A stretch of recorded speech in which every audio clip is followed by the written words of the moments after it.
So.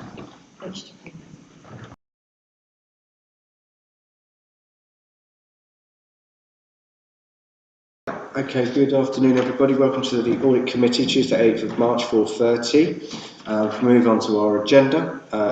Item 1 is apologies. Have we received any apologies? No, Chair, but I understand that Councillor Wright is running late and Councillor Peake is absent. Thank you. Thank you, Jackie. And item 2, public questions and petitions. Have we received any? No, that's a no. That's great. Item 3, declarations of interest. Do any members have any declarations? Seeing none, so we can move on to item 4, the minutes. Members have had these circulated in advance of the meeting, so are there any issues with the minutes, or can we take them as agreed? Yeah, that's agreed by the committee, so that's excellent. I'll just highlight that obviously item point 3 on item 5 is that the Executive Director of Corporate and Commercial Services will share research information on audit committee involvement with Treasury management and with members to inform their proposals to the Constitution Working Party. So if you remember, we'll do that and so we can inform that group and help the Council define how it looks at Treasury management. Okay, so that's great. So we can move on to the next item. That's item 5. That's the Internal Audit Q3 update. So I'll hand over to Faye. Thank you. Thank you very much, Chair. You've received this report a couple of times from me, so you know what the key points are before I go into it, and hopefully you've had a chance to digest the information. In summary, we're around 51% there in terms of delivering the plan. We are catching up, and there has been some progress since the papers were published. We now have a final report for housing rents and arrears. Treasury management is in draft final concluding points on that, so we should see a number now conclude and finalised for the next meeting, and in time obviously for the annual internal audit opinion for the June-July meeting. The one audit report that we have been able to finalise within the period was the reasonable assurance for business grants there. There is quite a lot of context in there about the progress to date, which I hope you've been able to read through, and then there are some recommendations that are raised for medium ones in relation to a specific case, and then having a look at the lower priority recommendations around risk assessments and post-payment assurance plans. So that's it from me on the progress report. Please do ask any questions that you have. Thank you, Faye. I suppose perhaps we'll break that into just two points. We've obviously got the report there with reasonable assurance. So should we start with taking questions, if there's any questions relating to that, and those outstanding points that need to be implemented, and then perhaps if there are any more general comments about the work in progress. So, members, do you have any comments on that? Councillor Driver, followed by Councillor Giles. Yeah, just one really at the moment, on page 5 of 10, if you've got that, page 19, the main numbers. Just on the entry forward in corruption, and the next one down, entry forward in corruption investigations 10 and 20, or 20 and 10, and none has been delivered yet. Are we saying that's an area we're not worried about? Thank you for your question. Yeah, at the last audit committee, when I brought the progress report to you, I highlighted that we had quite a lot of consultancy days that made up a majority of the audit coverage for the year. Those particular points have now been separated out in that table, and we just haven't had a need to carry out that work. So the NFI exercises we've not been involved in, although it was put in the plan originally, and there's been no investigations for us to dedicate any resource to. So the majority of the work that you will then receive reports from is now included within Appendix 1. So it's a bit of a better reflection in terms of how we're delivering on the plan of work. Okay, I was just a bit worried really, entry forward and corruption. You're not going to be told what's entry forward and corruption here, you better investigate. You have to investigate to find that there's corruption here. No one's going to come saying I'm corrupted, you're on board with you. So you better look into it. We have an anti-fraud and corruption policy which has been approved by this committee. If there were causes for concern for us to look at, then we would be invited to investigate that. But we So haven't what I'm been. saying is you don't know if there's anything there unless you investigate it and find there's nothing there.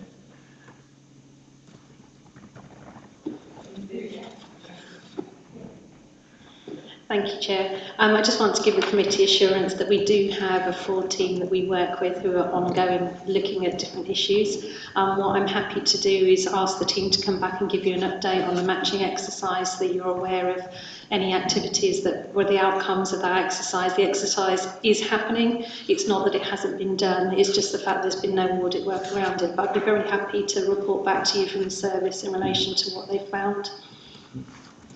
Councillor Drivey, does that sound good? Yeah, no, I'd appreciate that. Thank you. Does that cover your point? Yeah. Excellent. Councillor Drive. Thanks, Chair. I just want to praise my remark by saying I think Revs and Ben's done a fantastic job of getting out all these different grants so promptly to so many people.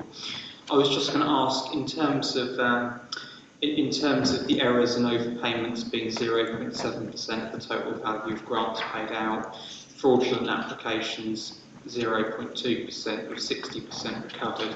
Do we have any idea how these figures compare to the average rate across the country? Thanks.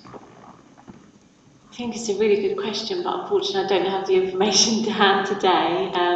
I think there's a lot of information out there that we could look at to provide those comparisons. But yeah, if you would like to see that info, it would have to be a request for further work. Do you feel that you would request that work? I mean, if it's detailed, if there's an average, you know, that's easily accessible across the country, it'd be interesting to see, but not if it requires Additional resource. Okay. Yes. So I suggest if we combine it with the matching exercise, and I'll ask the team to provide any information that's readily available so we can get that context. Get that context. I'm Brilliant. to do that. Thank you. That's excellent. Does that cover your points, Councillor Giles? Excellent. Councillor Haynes. Thank you. I've got a few different questions, but I mean the first one. I mean, obviously, I think it's safe to flag up a concern that we've done 51% of the internal audit plan for 2021-22, and we've got about a month left of the financial year to do this in. So obviously, that's a really, really big concern, and suggests we might not finish. So is that a risk, and what are we doing to mitigate that risk? Do you want me to ask more questions now, or do them individually? I think it's probably best to take them one at a time so officers can answer them. Thank you, Chair. That's really helpful for me to make sure I answer everything properly. Yeah, I think it's a really fair point. With a month to go and we're halfway through, it is a concern, but I can assure you that the team are going to work really hard in getting this finalised. Some of the bigger audits are underway, so we don't have a report yet, but the work is being carried out at the moment. I'm continually reassessing the situation. I think if I was to sit here and say we'll be completed by the 31st of March, then I think it's a bit unrealistic. I can see us going over slightly, but we have an absolute deadline to work towards in terms of putting together the annual opinion, so that's providing a lot of focus at the moment. As we get closer to that point, if there are any significant risks, then I will of course inform the committee and senior management. We don't have a committee date between now and then, so I guess, how are you planning on forming committee through the chair and vice chair? Would we potentially have to convene an extra meeting to discuss the plan if needed, or is it being done by the chair, I guess? I don't think we need an extra meeting to discuss it, but however works best for you, I can be in direct contact with the chair if it becomes apparent that we won't be able to deliver. But yeah, however you wish to receive that information. Well, I'll let you come back on your further questions in a minute, Councillor Haynes. But yes, you've picked up a point that I'd like to pick up. This doesn't seem really quite normal for us to be running out of the cycle and not having the reports brought. We've got a lengthy meeting arranged to do the statement of accounts. So what is the suggestion of officers for the committee to be able to assess the close down of the internal audit cycle? What's the suggestion? So are we suggesting another meeting? Are we suggesting that we don't have a meeting and we take it offline, which I don't think that would be the right way forward. I wouldn't recommend that. Do we take it at the first meeting of the next cycle? If I may, Chair, we would normally come back at the next cycle, which is our regular updating, and then if there's any areas of concern that you know there is any audits that haven't been concluded, we can then agree a way forward. I do have to say though, Faye is working really hard with us, working with our new provider as well from the 1st of April in relation to how we can manage any issues that may tip over. I think it's important to reiterate though, the report is at the end of Q3. There are, and I know because Treasury Management's my area, we are just clarifying the final elements of the report. It is virtually there, and I think maybe we need to think about how we do those work in progress activities and report that to you as well, because I think we're missing a part of the story here in how much audit work has actually been completed. Just that final report can take a little bit of time to get it concluded, ensure all parties are in agreement with what's there is factual and therefore agreeing the recommendations. So I think we're further on than we're presenting at the moment, but we obviously have that risk that it's a fair point that we are in March now and we haven't yet concluded the plan. Yeah, no, thank you. I'll just let Councillor Haynes in a minute. Yeah, I'd just pick up specifically on the Treasury Management report, which was issued over a month ago. I just would like to establish, is it quite common to take a month to sign off an internal audit report? So I can give the Audit Committee assurance the lead officers did respond in a timely manner, so it's not something that we've been to put on a shelf, but obviously with the audit team they've got some priority work they're doing and they haven't yet been able to come back and clarify those points and get final sign-off. But I do know, because I was part of that review, that we did respond in a timely manner, so it's no concern around lead officers, it's just unfortunately the audit team and the pressure that they're trying to deliver the rest of the plan. And I can give you assurance there's nothing in there that you need to be concerned about, but the actions will obviously be clear on what we'll do and any recommendations. Thank you. Councillor Haynes, did you have any further questions? Yes, yeah, I mean, part of it links on, I think then, because you're saying some of it's in the final report stage, it's just not quite come through yet. And there's a few bits where on page 20, I think page 21 as well actually, where we say, draft report's been issued, it's in the draft report stage, but some of these, like if you pick out housing rent and arrears from Q3 and also the IR35 compliance in Q2, they're at the draft stage, but they've reached their quota of audit days. So I wanted to ask, does that mean they're going over the amount of audit days that's been assigned to them? I'm not really sure. How long does it take after the draft report has been issued in terms of audit days to finalise that? It's not an exact science determining the amount of work that's left, but normally by the time that it's got to draft, we are merely picking up on the points, finalising it, and it's certainly not going to take a whole day. But this is meant to illustrate that the massive bulk of the work that is needed to get the report to you is now done and complete. Excellent. Yeah, I think it's just sometimes I think that table can be quite hard to read exactly where stuff's at. I don't know if there's anything that can be done to sort of make it a bit easier for us to pick out exactly what stage things are at. I don't know, even ordering the stuff in each quarter by the stage they're at, maybe, or just even making the font bigger would actually really help me out. The font could be grown on that. I think another one I wanted to put was the environmental services one, particularly because I think that has been something that's been being asked for a while, and it's also only 6 of the days have been delivered of the 20 there, which is quite a delay. Do you know when that's going to be completed? That's moved a little bit further on since reporting as well, and we are working towards the timeframes of concluding that work for the 31st of March. It's quite a big piece of work, but field work is ongoing at the moment and it is going well, so I'm in regular contact with the auditor that's taken on that piece of work for us. So we think we'll hit the 31st of March deadline? On that one I am sure, yes. Excellent. That's good to know. Sorry, I've still got some more. Is that okay to keep going, Chair? So this one might be one to pick up under the next item anyway, but on page 18 there's a reference to payroll fraud. And of course, when you skip forwards to the internal audit Q1 report on page 33, there's also picks up some concerns that we've had quite overdue for a while in terms of audit actions on payroll fraud. So that may be something to pick up under the next item, if that's the best place for it. But I've got some questions around sort of, is that somebody exploiting a gap we've left open, and does that cause issues for us basically in terms of risk? But I can ask them later. I think it would be really good to ask it as part of the next one where we've got the recommendation in front of us. Thank you. Can do, yeah. And then sorry, I'm going to keep going until someone tells me to stop now. On the business support grants stuff on page 23, obviously there's 4 medium priority recommendations. And again, I think this was done quite quickly. That's probably how some of the issues crept in. Obviously it's about £40,000 worth of money that's been lost in this way, and I think I wanted to make sure that these recommendations are definitely being taken forwards, because it's just the wording of the prior to reporting the above case to NAFN, sorry, I'm not very good at reading acronyms, it says consider checking, and I think that's quite woolly to me, and I wanted to make sure that wasn't just we're going to vaguely consider this, it was we're definitely going to look at this common directors thing, because I think it's an area of risk that it would be really simple for us to check up on.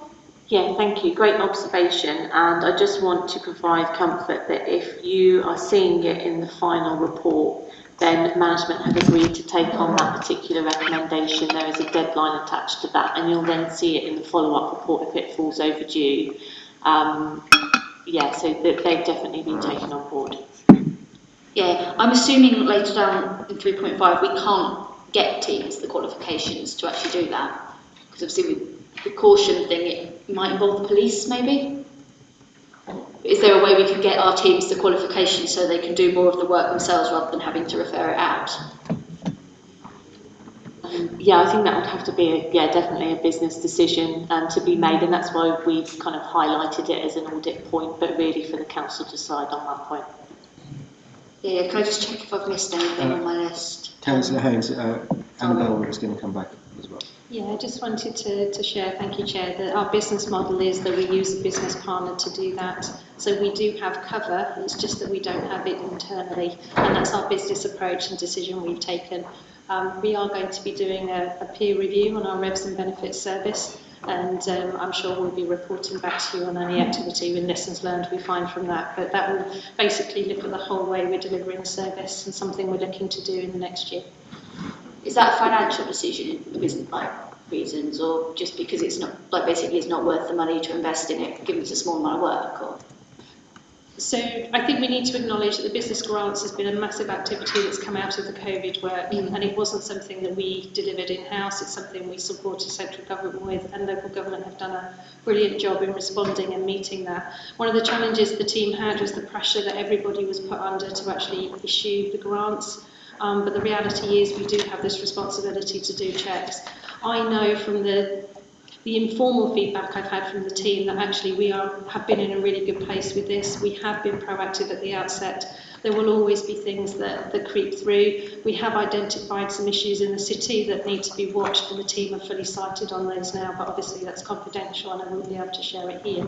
But I think if you look at the national picture, this has been a challenge right up and down the country, and the government have been very open about the amount of debt they're writing off through fraud, through everything that they've been doing, because of the timing of how they issued the grants to support everybody in this situation.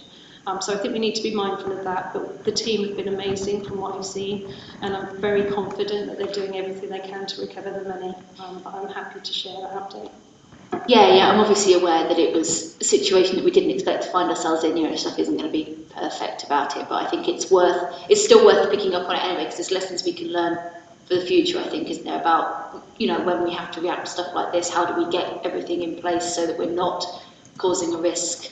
And I was going to ask if we'd done any benchmarking against, whether we're similar to other authorities in terms of the amount we've had going on issues, or we probably are, but... Yeah, so I think if we pick that up in the session, that I'll come back to you and give you a bit more feedback on what we've learned from the NFI matching and the benchmarking across the nation in relation to the specific business grant point. I think I can give you some more information at our next, well, probably not the audit meeting for the accounts, but our next meeting in June. I'll be very happy to do that.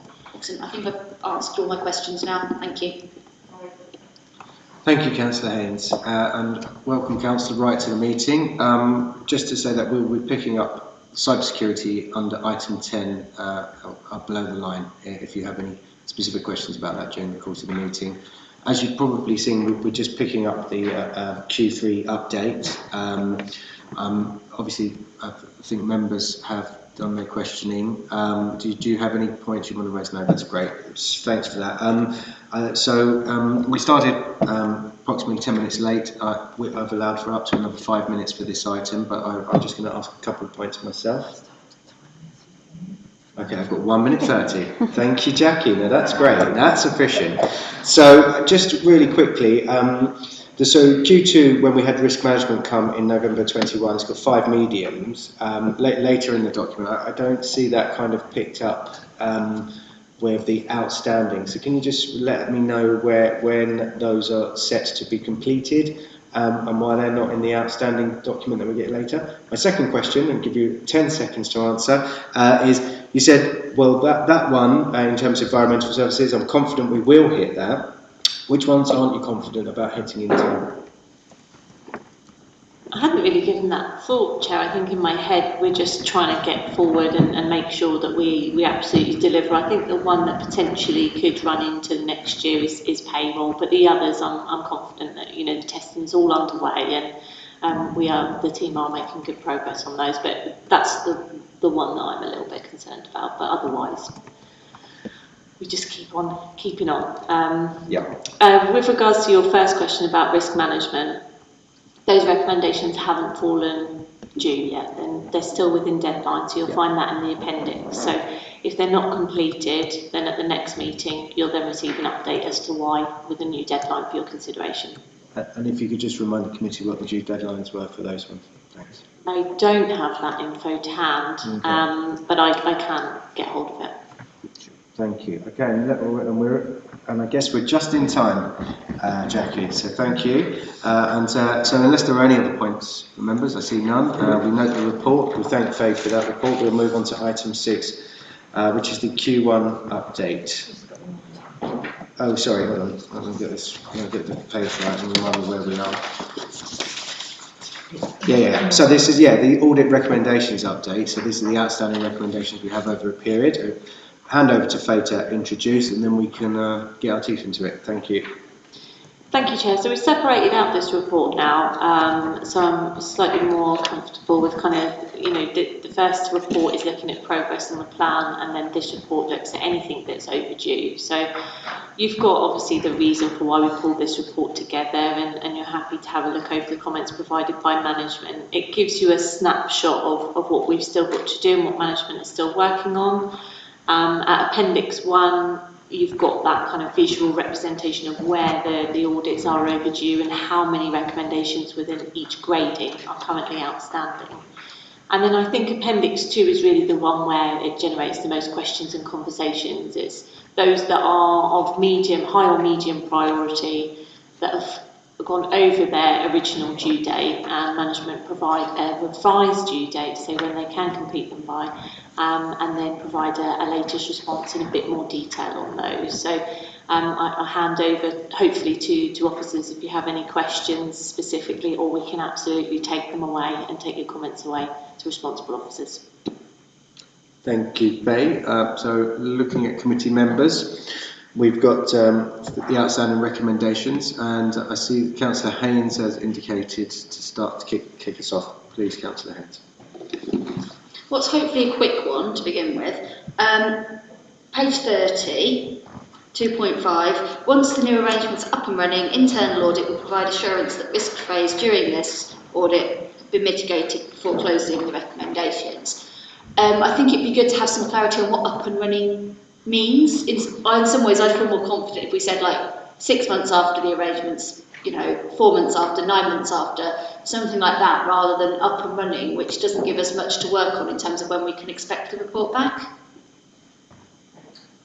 Yeah, I think that's a fair point. You'll see from the next, or it's not next, it's the one after, but the strategic and annual internal audit plan, that we've got a lot of coverage in those areas. So I'm hoping that when we complete that work, actually we'll be able to come back to you with an update and say, this is complete, this still needs working on, this is resolved, we've reviewed evidence to suggest that we can now close that. But yeah, at this point in time, I think it's sensible to just leave them where they are until we can 100% verify that those risks have been mitigated. So I think it was more about a deadline date, about when we might expect that. Because obviously I get the need for us to have the new service a bit embedded before, but it's kind of an idea of when you think that might be. So depending on the individual recommendations, it will be when the audit is carried out. So we have outlined quarters for each of the pieces of work in the audit plan. So it will be, you know, within that quarter once we provide you with the final report from that work. Thank you, Faye. If you hang on, are there other members, because Councillor Hainsey's had a few goes there, any other members have comments on outstanding recommendations? I'll go to Councillor Driver, Councillor Giles, and then back to Councillor Haynes. The monitoring quotes are page 5 of April, page 33. Why wasn't no updates received to the head of housing? We talked on holding on, didn't bother to do it. And how comes the due date was January 2020? Okay, I can only apologise for the fact that we didn't manage to get an update through to Faye in time to report to you. I can just give you assurance that our head of HR and OD is very much dealing with the TUPE transfer issues and helping do that major project and transfer across the joint venture. It's not something that, you know, we do lightly, and I can but apologise, but we can get an update to the next meeting. Fundamentally, how much time did you give them to do it? I don't know. How much time did you give them? I think we need to acknowledge, though, these are issues that have been outstanding a while with the arrangement with our payroll provider, but fundamentally our payroll provider has changed systems during the year. Again, what we've been trying to do is be supportive to them to allow them to focus on that. It's been very challenging, and fundamentally they are now up and running on the new system, and we should be putting in place all the appropriate contracts. But I can assure you they are delivering the contract in accordance with the principles of which we've agreed. We just haven't got the paperwork signed off, and I appreciate that's not a good position, but fundamentally the contract is behaving in the way we would expect it to. Okay. Councillor Giles. Oh, okay, good, great minds think alike. So I'll go back to Councillor Haynes, thank you. Keep talking. Yeah, I think that payroll stuff sort of links in with stuff about payroll fraud, and generally you've got these outstanding recommendations in payroll that have taken a long time. Maybe lots of time has been tied up dealing with those, and we haven't been looking at other areas of payroll. And I sort of wanted to get an idea, I think, yeah, linked with all of that, do we think there are further vulnerabilities in the payroll system? And given that, you know, several things have been flagged up, there's stuff outstanding that we haven't, you know, again, I've now had a bit of an explanation about why there's been no update, which was one of my questions as well. But I guess, how's that service functioning, and is it at more risk than we previously thought, given all of this?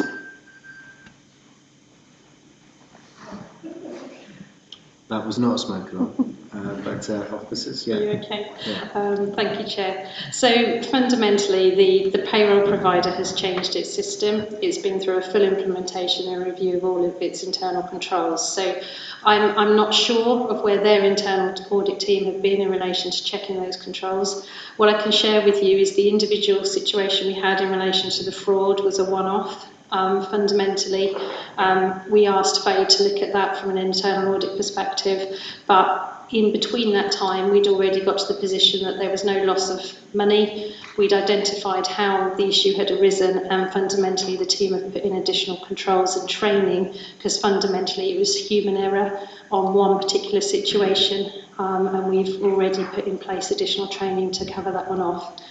So that was a one-off, and that was here internally at the council. It wasn't actually our payroll provider, but I can get an update from the head of HR around the controls that were put in for the system implementation, because I think that's really important to us. But what I don't want to do is to go back to January 2020, because fundamentally that was pre the new system. What I need to get you is assurance that the new system is working in the way we would expect it to. So does that satisfy your query on that point? Yeah, I think so. Yeah, it's good that the training has been put in place. I think that's an appropriate response, really. And yeah, it would be good to have some assurances that the new payroll system is working well, because obviously that's quite, you know, when we implement anything new, that's a significant risk, isn't it, at times? So thank you. Thank you, Councillor Haynes. Councillor Sands. Thank you, Chair. Just returning to that payroll fraud for a moment. Was that an internal human error, or was it a deliberate attempt at fraud? Because there's a big difference between the two. I can understand if I was, for example, had responsibility for filling out figures in a column on a spreadsheet, I might make some mistakes, but there's difference between making mistakes and someone doing something deliberately. I would concur that we would have to do a risk assessment if we let you near the accounts, Councillor Sands. So yes, definitely won't be doing that. But yes, a good point made. Yeah, so fundamentally it was an external approach to the team that created the situation where we had the fraud. So fundamentally it came externally with someone trying to breach our processes. Unfortunately, it was then human error internally of somebody who didn't understand our controls around that process, which would have flagged it, and unfortunately it didn't. It then got through to the next stage. But as I say, we recovered all funds, nobody was disadvantaged, including the council or the individual, and we've put training in place so that everybody understands those controls we have. So fundamentally, I can give you assurance that the controls we have are appropriate. What we had the weakness around was the training with the individual, and fundamentally we didn't train them appropriately to understand the control mechanism, and therefore the control failed. Just that, but it did start external, which I think is the point you're trying to make, or ask me. Yes, no, I think you know, yeah, it wasn't someone deliberately in the council trying to do it, and it shows the importance of training, keeping training updated, and empowering our staff to do their job as well as they can. I've got Councillor Haynes indicated before, but Councillor Wright hasn't been in yet, so I'll take Councillor Wright, followed by Councillor Haynes. Thank you. Thank you, Chair. So I'm labouring the point slightly on this payroll thing. Just on the external aspect of it, do I take from it that it was a was it a phishing type exercise? Is that how the external thing arrives? So someone saw something coming externally that they believe to be correct, but then, and that's that's what the process changes are, to sort of tighten up around the way we behave, that sort of thing. Is that, have I read that correct? Yes, so we received an email externally requesting something to be changed. The issue is the individual control is around actually we do that change internally on our systems and wouldn't normally accept an external email. So that's where it fell down, unfortunately. That is around the training, that we understand that we don't do certain changes on payroll unless it's through our internal systems, which are driven by the individual that own that data, rather than accepting an email as the update. Does that help? Yeah. Councillor Haynes does have questions, but I'll let Councillor Giles in on this, and then I'll come back to you, Councillor Haynes. Thank you, Chair. I was going to ask about the recommendations that are due for the end of this month, and whether we think we're on schedule to deliver them on time. So I think those recommendations have been given in good faith that they will be able to conclude them in that time period. I really hope that to be the case, but if we do need an extension, we'll of course come back to the committee for you to see again. What we are proposing to do within the columns of this report is also to add a number of times that the recommendation has been moved, so you've got that bit of information to review as well going forward, which may help. I think that addition would be useful as well, Faye. Does that cover your point, Councillor Giles? Excellent. I'll let Councillor Haynes back in. I suppose my additional point to that is that although the risk is effectively set at a point, would you conclude that also by having the implementation not happening for an extended amount of time actually increases the risk of that particular situation? I think you have to take the kind of control on face value, and normally when we pull together the recommendation, we're outlining what the risk could be. Until that control is put in place, we are, yes, exposed to that risk that we've identified, but unless something else changes, I wouldn't say that we're necessarily at a more increased risk, but there still exists a risk, yes, until it is closed. Yeah, thank you for that clarity. So we'll take Councillor Haynes at this point. Yes, thank you.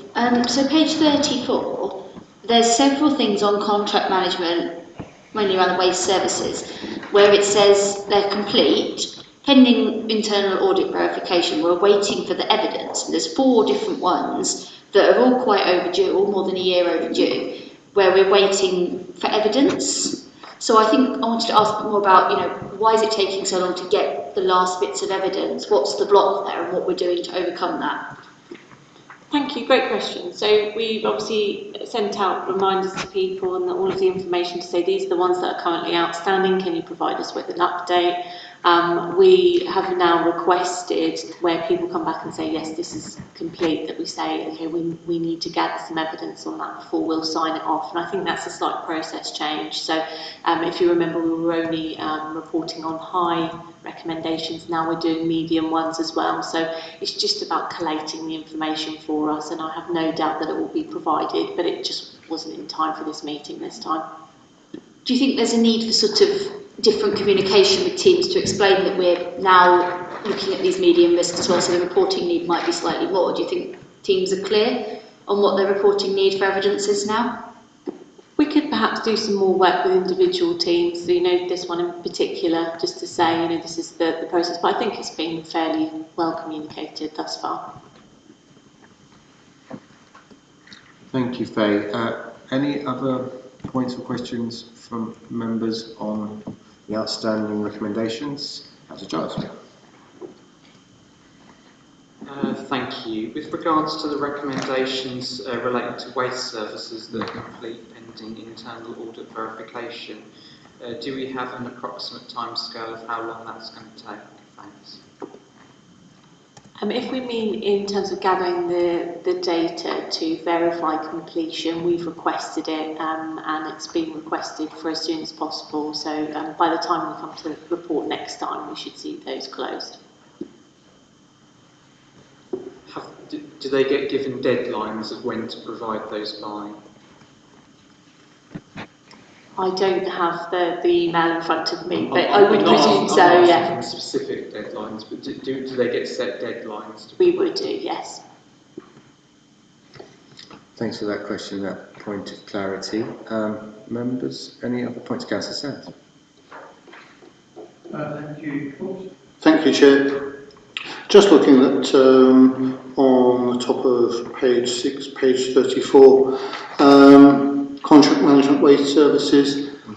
In the final column, it talks about the potential for efficiencies and savings with the contractor. So I'm guessing this is whoever is handling the waste services for City Council. So what savings and efficiencies have in fact then been negotiated, and what sort of savings will this make the council? And I hope they're savings, not cuts. Will that relate more to the next BIFRA contract, or is that actually happening under the existing contract? If the officer was here, then we'll be able to ask them for a bit more detail, but that's one we'll have to take away, unless Annabelle has anything to add. I was just going to share, thank you Chair, that the savings relating to this contract were approved as part of the budget process, which is why there's a March 22 deadline on that, because we need those implemented for next financial year, or if they can't be implemented for the 1st of April, there needs to be a mitigating action taken to cover that off, but I know it's ongoing discussions with our provider. And again, we can pick this up a bit under the risk register as well, as an item on that as well. So I intend to go through each one briefly and see if there are any points from members on the risk register. But does that answer your point? I reiterate your point, Councillor Sands, that we don't want to see cuts, in terms of poor delivery of service. It's an important thing, but Yes, Councillor Sands, sorry. Yeah, I'm perfectly satisfied with the answer. I mean, we had this in county time and time again, where cuts are hidden as savings, but I can sort of see, the subtle difference in this. I'm quite happy with the answer. Thank you, Councillor. Any other members? Councillor Haynes? Yeah, this is my last one on this, I promise. 33, contract management, housing repairs, responsive maintenance. We've got, so it's outstanding. I mean, I know it's not due yet. It's not due until June 2022, is it, that last one? But I mean, that paragraph in the latest response is quite concerning to me in terms of, we had the contract management process in place for some time, required officers with oversight of high risk to complete the checklist. However, there's a concern this process was not adequately highlighting where there may be areas of significant risk of non-compliance. And I know it says CLT have been considering the actions necessary, but I think it would be nice to have a little bit more detail about what actions are likely to come forwards. And obviously with this being a really important bit of work, we're obviously there's always contracts being redone, up for negotiation, that sort of thing. Do we think June is a early enough due date for that piece of work, given the importance of reviewing all of our contracts and the controls on them? Thank you, Chair, and thank you, Councillor. So CLT have already agreed next steps actions and fundamentally agreed a new process that will be undertaken. What we're now doing is rolling it out and embedding it within the organisation, which is why the deadline is June 22. So if it gives you any assurance, we've already agreed what the new processes will be. We've agreed the guidance, and we're now taking the next steps to roll it out and train everybody who's a lead on any commissioning contracts that we have. We aren't committing through this process to have reviewed every single contract, but what we're doing is providing guidance out to the organisation as to how to assess each of the contracts, and therefore the time and clienting that contract will need, the approach, consistent agendas, ensuring that they're covering off the key issues at every meeting that's agreed as part of that process. That has all been agreed, that is now just being rolled out to the organisation, so I hope that gives you some assurance, but fundamentally we wanted to work through to June 22 to be able to ensure we've embedded it throughout the organisation. Can the guidance or summary of it also be made available to councillors? I don't see a problem with that, Chair, so I'm happy to get that circulated to the Audit Committee for information. Thank you, Annabelle. Any other points from members? No? Okay, I've got 45 seconds then, so I'll give it my best shot. Yes, that paragraph there, which you highlighted, Councillor Haynes, I also highlighted that, regarding, however, there is a concern that this process was not adequately highlighting where there may be areas of significant risk of non-compliance. So I think what I'd like to draw out at that point is that, this committee's worked really hard in terms of asking internal audit officers to go away and look at contract management. It's something that I pushed for a couple of years, and we finally got that happening, and we got the main contracts looked at. In terms of the housing, the housing repairs, clearly that thank you phone, will stop you there. But clearly, us looking at that led CLT to investigate further and uncover the problems that we've seen this year and the additional spends that unfortunately this council has now had to commit.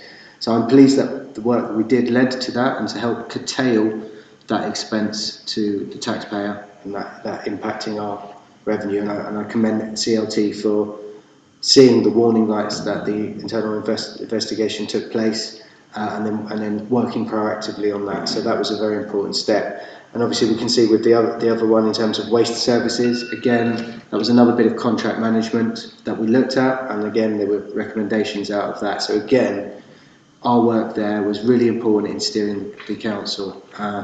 So I hope we all remember that. And the final point on all of that would be around the key policies and procedures. Again, for a couple of years I've been going on about the fact that there is no regularity to reviewing any of these points. It's good to see that the investigations took place, and then the points that have come out of that, we can see on page 34, of the overall agenda, decide on a corporate level how often policies should be reviewed and ensure that all policies comply with this decision. So that's good that that process is happening. The next point at the top of page 35, once a decision on review frequency has been made, develop a review schedule of all key documents. So this is again fundamentally important from my perspective, that there is now a regular checking on this work. And I guess my small question on that to officers would be that it says, once a decision on review frequency, my question to officers is, how are you going through a process of deciding what the frequency is? Are you working with outside consultants, or are you benchmarking against other councils?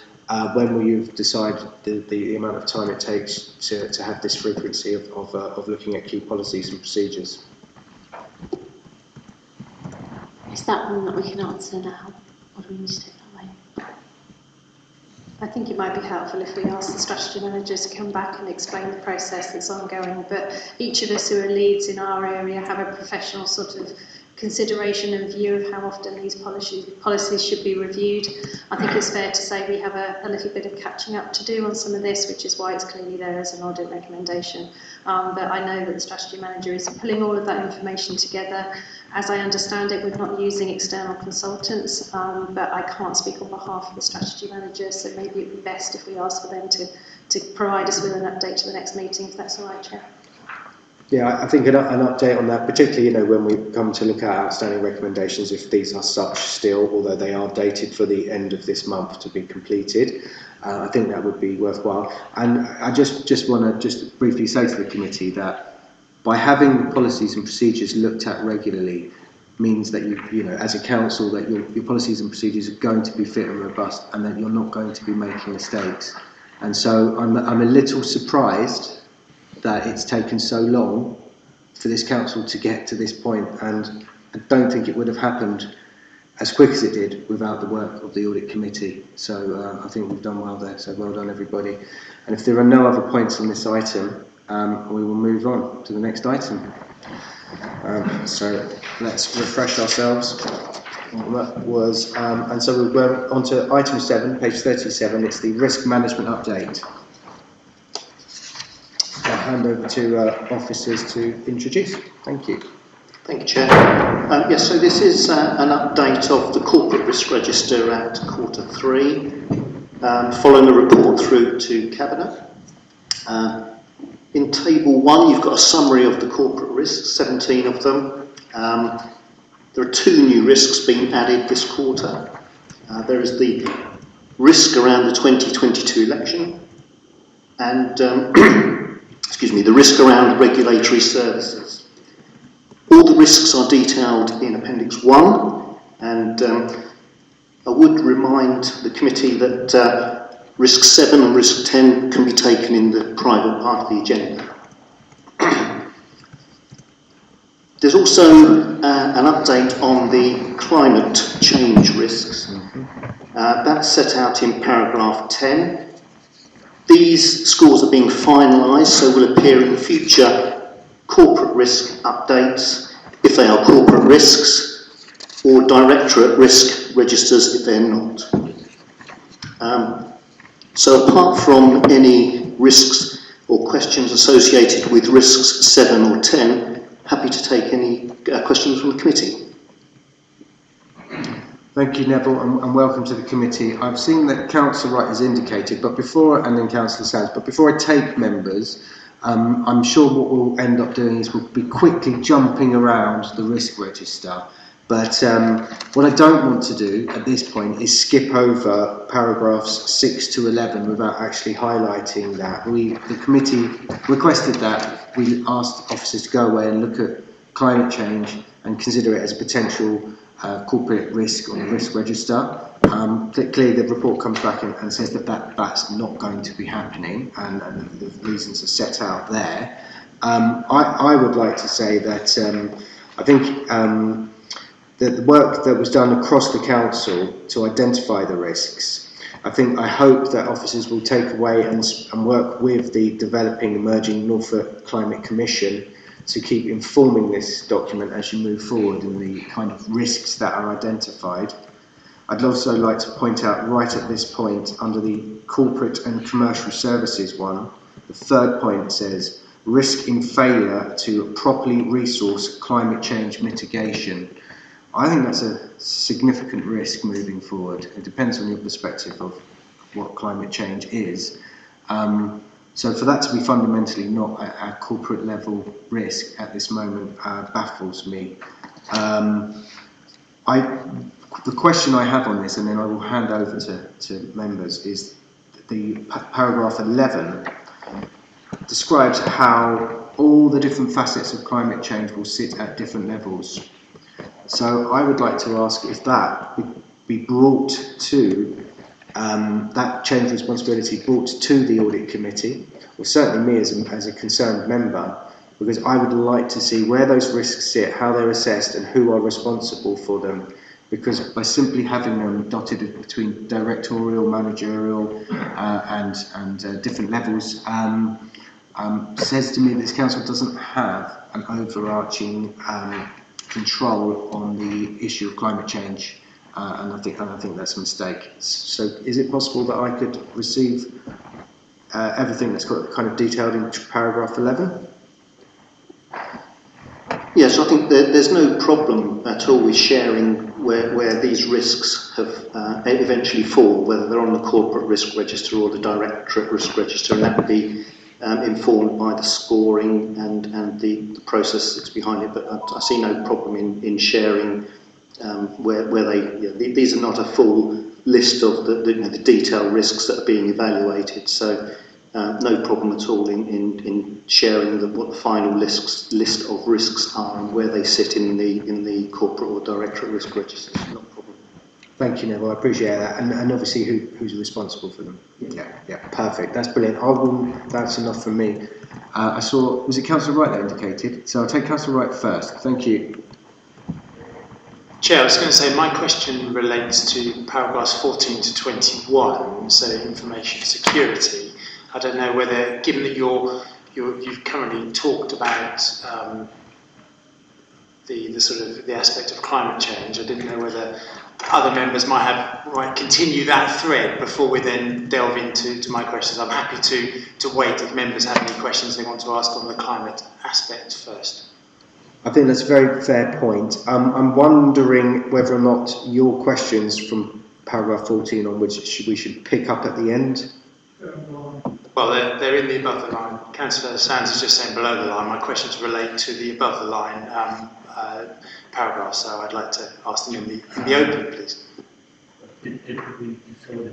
Okay, so I think that it's fair enough that you want to ask those points above the line.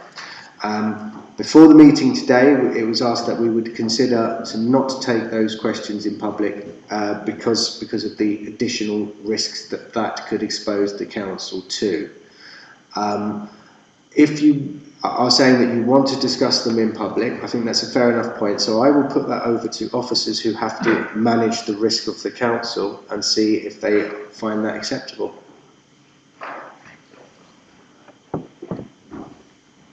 I think if it's about information security, then that's different to cyber risk, so I'm happy to take questions. That's great. Yeah. So thank you. That's great. So we'll pick that up. Did anyone have any other points on the climate change paragraphs on the previous page? I see none. So if I'll let Councillor Sands on that point. Is it on that point? Yeah, I think I'm interested in the series of points on page 39 relating to the risks, which relate to, I think it mostly relates to climate change and other sorts of things, both to people and to property. So I'll let Councillor Wright go first and I'll raise those in mind. Certainly, Councillor Sands. And just remind members to use the mic so it gets recorded. Okay, Councillor Wright, followed by Councillor Sands. Thank you. I feel that there's now, thank you, Chair, I feel that maybe we've bigged up my very minor questions now on information security. Being concerned that I may put the council at some risk. The first one relates to, in the chart on the bottom of page 41, I see that in quarter 3, 2021-22, there was an unauthorised access, but that's the first time in 5 quarters. in the context of this, above the line part of the meeting, is it possible to find out what an unauthorised access looks like to data? And the second question relates to paragraph 21, and I've seen this in my work related to inadvertent emails being sent in multiple letters in envelopes. What processes can the council put in place to reduce, in particular, the stuffing of multiple letters in an envelope? I'm assuming that process is automated or semi-automated, so is there some change that can be carried out there? Thank you. Yeah, the process is automated. We have insertion machines that then match documents up and put them into envelopes. What I would say is that we have actually now got a company who are going to be doing the insertion. They're a big company that provides services for lots of organisations, so we've been working with them obviously on our expectations going forward around insertion. So hopefully that could improve the process going forward. So obviously we will monitor that, and we keep the stats here as well. So that is an automated process. And the chart one. The other point about chart 1, unauthorised access. We've had an unauthorised access incident. And we haven't had one of those for a while. So what does that look like? Thank you. Sorry, I don't know what the unauthorised access is. I can find out and get back to you. Is that okay? I don't have that level of detail. No, thank you. But just for my own personal ignorance, what is an unauthorised access? What can you define that, please? It could be a number of things. I'd rather not suggest, but I can find out and get back. Fine. Okay. So back to the risk, the points on the risk register. Are there any other sort of general points, or should we just quickly go through them? Keith, is there one that, Councillor Driver, is there one that you would like to particularly pick up on now? I just want to ask about elections. You've got 69 days down there, and I went to reasons for it that's been included and stuff, but I see nothing on there about photo ID and everything that people have got to take for elections this year. So, to next year, which this one will be in for next year. Yeah? You got to earn money? No? Okay, so just wondering why there was only that many days and how you looked into that yet? Yes, I think the risk on there is generically around the elections. We cover a number of different aspects of risks around running a successful election. I'm not sure whether the risk down here for COVID. Yes. Can you use your mic, please, Councillor Driver? That's all about COVID. We're on for other risks as well. Yeah, there will be other risks as well. Not everything is recorded here. The high level risks around running election in COVID is a heightened risk because it's something that perhaps we're not used to. The issues around photo ID, I think, will be part of that as well. So I think you can be assured that they are looking at the risk to the election in its broadest possible sense. I believe at the last Cabinet, photo IDs will be added to the risk register, just for your information. Okay, so let's just go through these from page 44 just briefly. Okay, it's not for us to set the risk. Councillor Sands? Did you want me to raise the points I was going to? Sorry, meant to come back to you, please, go. Yeah. On page 39, with item 10, there's a whole list of risks, and these seem to centre probably mostly around climate change. And it's talking about disruption to events. We know heavy rain can disrupt events. Risks to community health, and also loss of staff productivity to heat. And I suspect that those two are going to be related.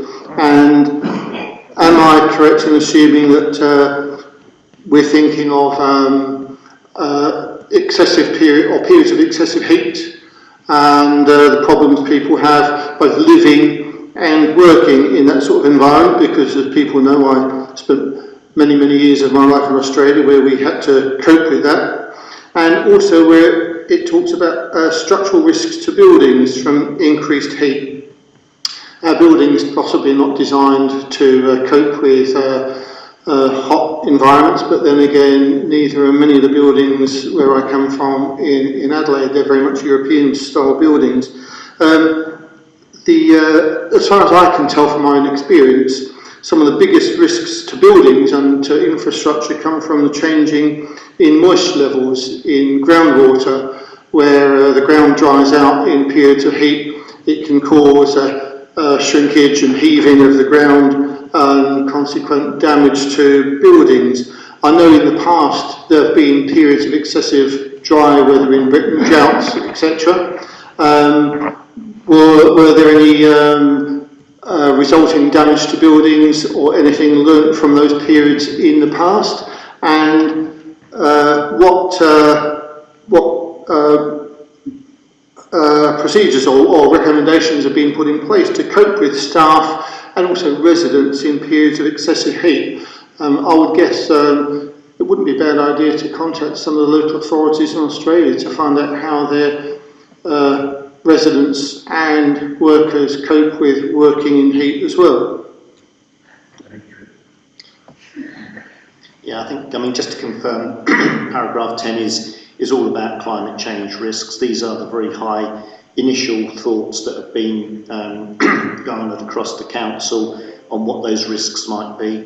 The risks that you mentioned, also equally valid, and as these are developed, I'm sure they'll identify further risks as well. And alongside it, as you'll see with the rest of the risk register, of course, the mitigation that can be put in place to assist with that will be there as well. So this is a very broad range of the risks that have been identified initially, and that will continue to develop. So I think initial work that will appear on future risk registers. So just in terms of, say, our residents, in particular council residents who we have a duty of care to, would we be making a list of vulnerable residents who may need some welfare visits or whatever in periods of excessive heat? I'm not sure specifically on that. We can certainly check if that's on there. So it's a good suggestion. I think some of the things that I would be thinking of would be if there are adaptations to dwellings that might assist with sort of solar gain and excessive heat in dwellings. Whether we would have a specific vulnerable persons risk register, I'm not entirely sure. Certainly happy to sort of feed that back to the service if you think that's something they should consider. In terms of people, I would say so. And obviously we need to think about how people work within the council environment as well, and also consider perhaps what happens in particular to housing stock should the ground dry up around buildings and start to cause excessive cracking, how we're going to deal with and remediate that. Yeah, I think that's a really good point that you're raising. I think we're now straying into the area of scrutiny, and maybe it's something to take to the scrutiny committee, and we have the chair here today. So that's worth noting when the work plan is being decided. I would just summarise the very important points that Councillor Sands has made. Is exactly the reason why this should be held on the corporate risk register as a standalone risk, and that today's solution in front of us is not adequate in my opinion. So we'll move on from that. We'll move on to the actual corporate risk register. So I'll just kind of read out the numbers, and if you want to say anything on any of them, we'll pause. Okay. So risk one is a council funding in the medium to long term. We cover this quite a lot at council, and I've spoken on it a number of times. So is there any points people want to make on that one? I'm not seeing anything. So I will move on to risk two. That's the commercialisation. I will just pick up a point there, as I made in my speeches, as the person that obviously always talks down the council, according to Councillor Kendrick. I noticed that the new codes, which will require the council to review its commercial property portfolio and potentially sell, is not actually included there as an impact yet. So I'm wondering if officers can explain why that's not there as an impact, and if that will be picked up, please.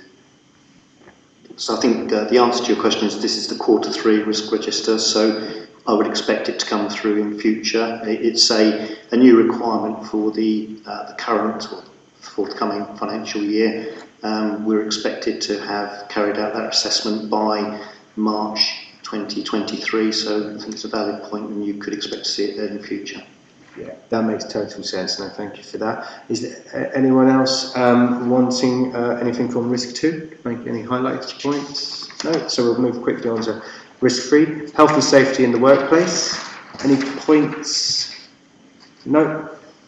4. Further waves of COVID-19. Any points?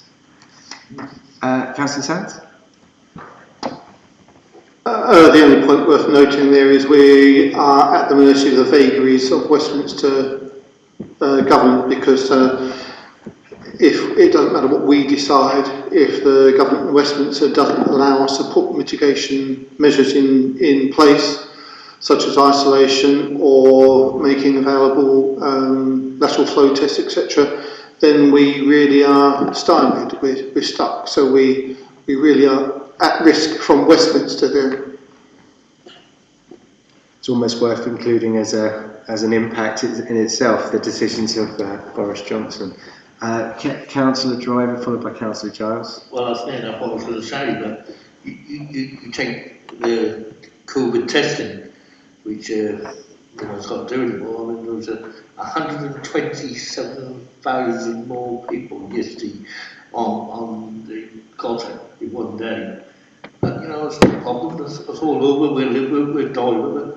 And that's just outrageous what this government's doing, and putting the citizens of I believe put the citizens of Norwich at risk by. I mean, if you're rich, you've got to be able to buy these testing kits. If you're poor and deprived, you're not going to put 10 or 20 quid on a testing kit. And if you're ill and you need to go to work, you will go to work, and then you end up spreading it through the hospitality,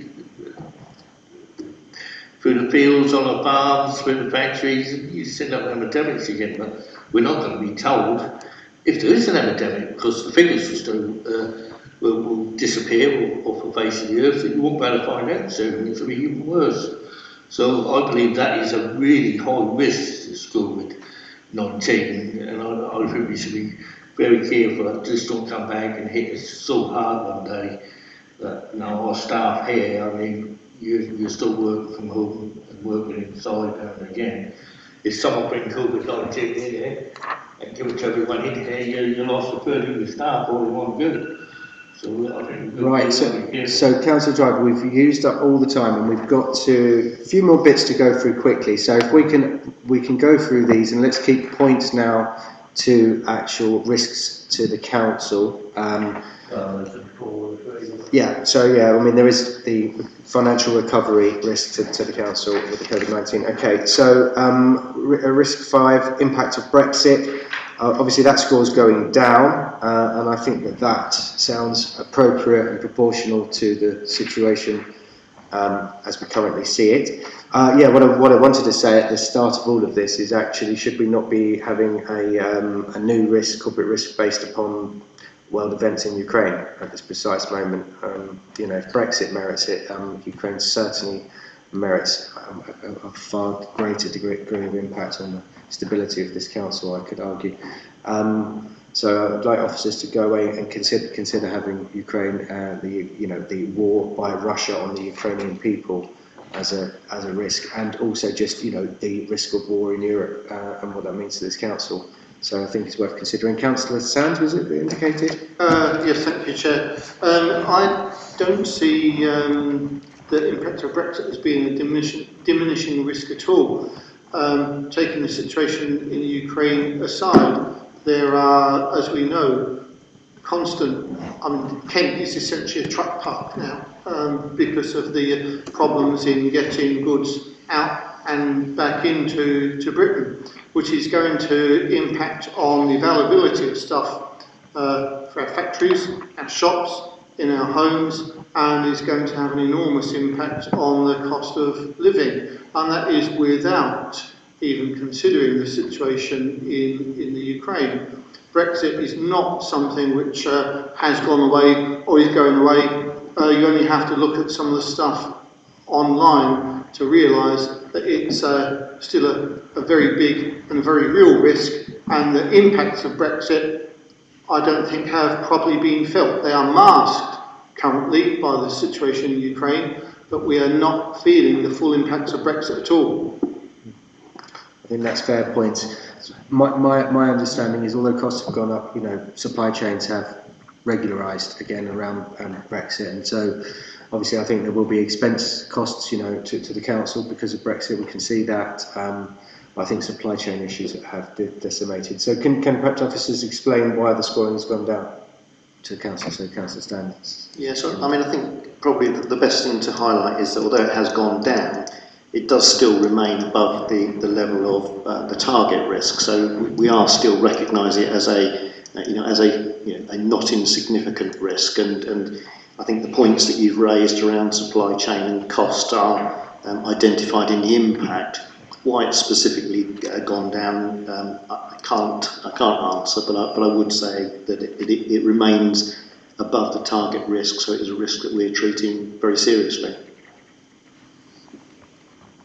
Thank you, Neville. Thank you for those points. Thank you for those points, Councillor Sands. So risk 6, failure to respond to a critical business continuity or emergency planning event.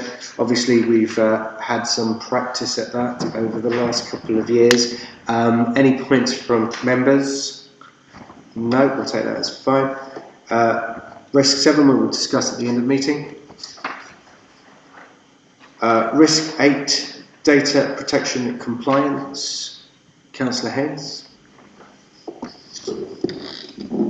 Yeah, obviously this risk is going up at the minute. So there's a few questions really, one of which is, I guess, just picking up on exactly why it's going up. Obviously, it's that we think the likelihood has increased, and why I'm not entirely clear on this as to why we think the likelihood is going up at the minute as opposed to at any other time. There's a couple of other bits on it as well, like I don't know whether these are dates errors. It was scheduled to be approved in Corporate Information Assurance Group on 21st of Jan 2022 in that item about reviewing data protection. Is that didn't happen in January, or is that actually that it's scheduled to be 21st of June maybe? And there's a one as well that was saying will be launched in Feb 2022. I don't know, did that happen? Or did that not happen? I'm not clear from this what's being done, or whether it's been done or not, or whether it's still in progress but past its deadline. Just to pick up on your point around the increased risk, that's as a result of the risk levels being reviewed. So it's not that the risk has increased, it's we've corrected the risk level following some training. In terms of that particular action, that's all complete, and the policies are to be launched in April on that particular action. Thank you. Any other points on risk 8? Okay. Risk 9, failure to fulfil statutory or legislative responsibilities, safeguarding. Any points from members? See no. Risk 10, antisocial behaviour. Any points from members? Councillor Haynes. Yeah, firstly I wanted to flag up that this is obviously really far from the target risk. It's 16 rather than 6. And both the impact and likelihood are higher than we'd want them to be. It's not just one of those things is slightly off. It's both of them in this case. And I can see, we've got stuff in here about temporary training, regulating recruitment of a new team. Do we think that will totally fix this reason why, or is it just going to mitigate it slightly? And also, obviously, just to raise the concern that this is so much higher, we've established that, and the risk isn't moving yet. So do we expect it to have moved downwards by the next one with the incoming new team? Or do we think there's going to be more work to do to get it to move down once we've got those new teams in place? I think the best thing to do is to take that one away and get a specific response from the service lead, because I don't know enough detail about that, but I'm very happy to take that back to the service. Yeah, that suits me, thank you.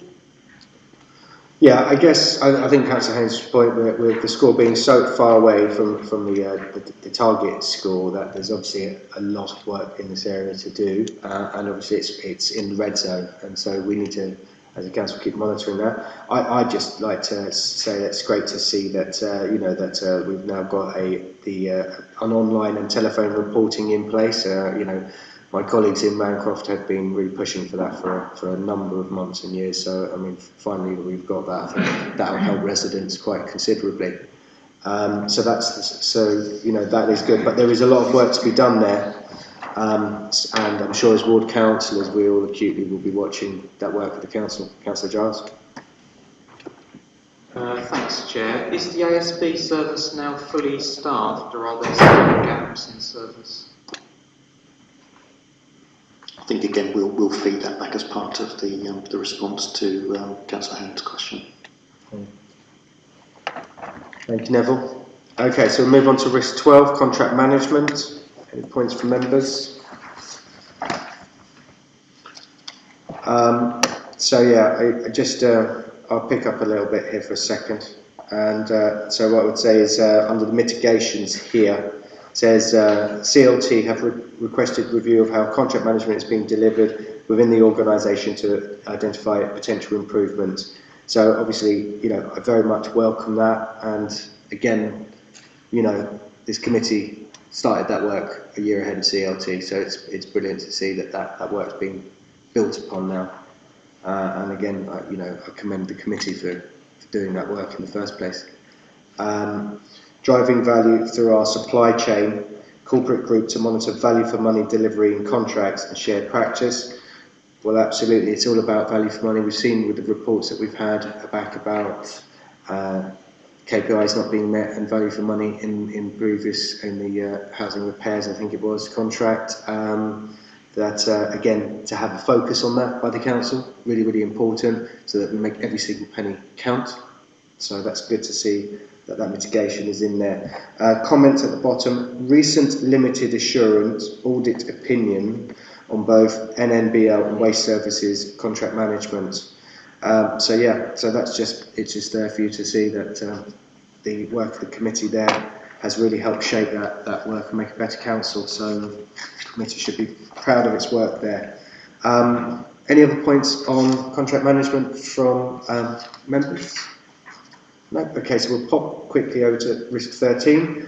Council's approach to waste and recycling becomes financially, economically or contractually unsustainable. So we have quite a significant gap in the scores, but any points? Councillor Haynes? Yeah, I was going to raise the gap in the scores again, and also that it's not just the impact or the likelihood that's out of line with what our target is, but both of them. And again, I think, limited, similar to what I said before, we've got a line here, anticipated the report will be taken to Cabinet in November. I assume, and it says it's been complete, but I think when these papers come to audit, it's easier if these things are a little bit clearer worded sometimes, because I assume that, obviously, you can assume that to me, Cabinet in November has already done it, it's been complete, but I think, things can be worded a bit better. But given that that's been done, one of those three major actions, why has the risk not moved down?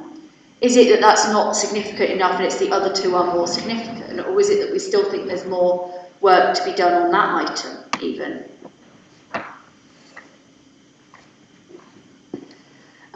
Thank you, Councillor Haynes. I think you're quite right. We'll ask officers in future to be really clear which committee the report went to if it's concluding that the action is complete. As Julia referenced earlier, there has been some really positive training given to all of the senior managers around how we need to utilise these mitigations and understand the impact on how they're moving from current to our target risk. It's work in progress. I think it's the best place to put it, and I think maybe we need to be a little bit clearer in how we're describing that mitigation as to where we think it will move the risk to once it's completed, and I think that's something we can learn and take forward. I think that's a very good point, actually, because it's hard to see how the direction of travel, how the journey will end from the documents provided. Any other points on risk 13 from members? No. So what I would just pick up quickly on that is that the final mitigation point says Council already provides range of services specified within the Act, although it is unclear on whether garden waste should be provided free of charge. So obviously we currently do charge for that. That's I think it's about £50–60 a year. I can't quite remember what I pay for my brown bin. Obviously that's going to have an impact on income and resources. So have we kind of, when will we know whether or not there'll be a cost, and you know how much is that going to be? You know, how much lost revenue is that going to be? I think we need the service lead to answer the technical, but it's all linked to legislation. So at the moment, we're not clear whether we're going to be asked to make it a free service again. But at the moment, I don't believe the council has a strategy that we will be making it a free service. But we would obviously need to respond to any legislation change that comes along, at which point we'll look at what the cost associated with that is. I'm sure officers will keep themselves aware of the situation and build that into any budget changes that need to happen. Moving forward, I would just say that the fact that we are now looking at reviewing our contracts with BIFA, you know, and NUES, and there's an opportunity here. This opportunity also, you know, sort of dovetails nicely into the walkabout that myself and Councillor Stootley took down Prince Wales Road, where officers were very supportive of looking at trying to reduce the amount of commercial bins that operate, and that the council can take a lead approach on this. And so I would suggest to members of the administration to take that back to Cabinet, to look at trying to you know, uniform and bring together commercial waste collections, perhaps with this BIFA contract. So you've got a great opportunity here to improve waste collections across the city while renegotiating the contract. So please consider that as a strategy moving forward. So we'll move on from 13 over to 14, health and safety compliance in council homes and buildings. Okay, so we've got a score of 20 at the moment. It's as high as it can go, effectively. Yes, Councillor Haynes. Again, I think there's a lot of stuff in here that it says completed on 3 of those sort of 6 actions. And I guess I have a similar question again about if 3 of the 6 actions we were due to take have been completed. Oh, there's another one that says improved, you know, only 2 of them still say in progress actually. Then again, why is that risk not going down? What more do we need to do on this to bring that risk back down? Because obviously to me, a risk of 20 against a target of 8 implies that there's still a lot of work that needs to be done, except this paper suggests that there isn't. So is there stuff that needs to be done that isn't on this paper? Is it that we don't think we've fully scoped through everything we need to do yet? What's the reason why the risk is high, loads of stuff has been completed, and the risk isn't shifting?